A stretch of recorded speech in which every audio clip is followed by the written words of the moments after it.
entered 23rd floor. My God.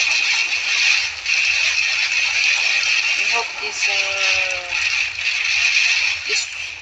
the wind is go away.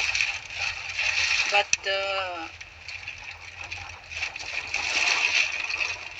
the typhoon landfall at 23 in the evening. So pray for us.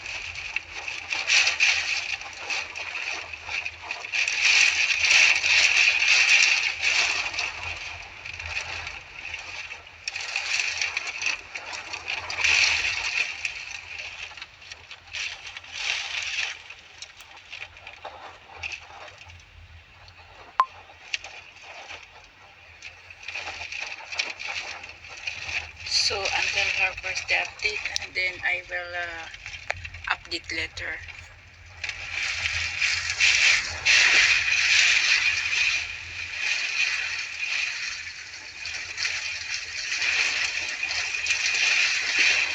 My God. So I think I need to live until 11 in the evening.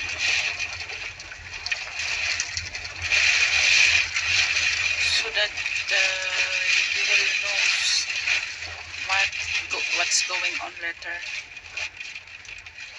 Because this typhoon is a super typhoon here in Macau, China, and Hong Kong.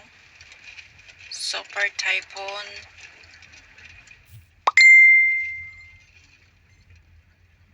Signal number 9. So the landfall of the typhoon is 11 in the evening.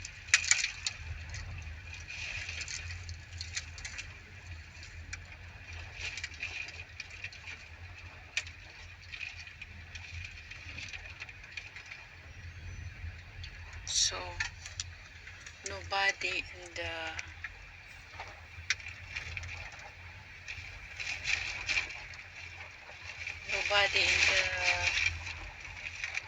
street now because it's night. It's the midnight, and all people stay at home.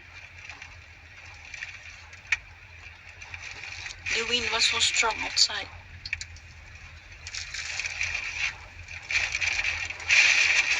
Did you hear the sounds of the wind? So strong. But the landfall is not yet come.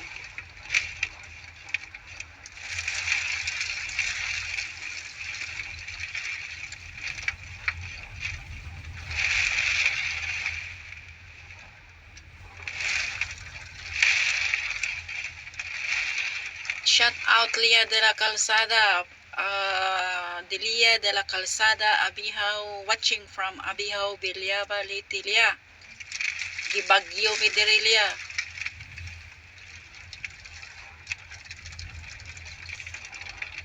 Di ako sa kung amo karon natog kay ako silang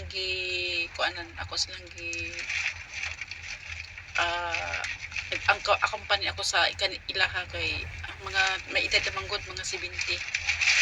So yung pamilya nila is sabi nila na dito ako matulog just in case lalala yung ng hangin.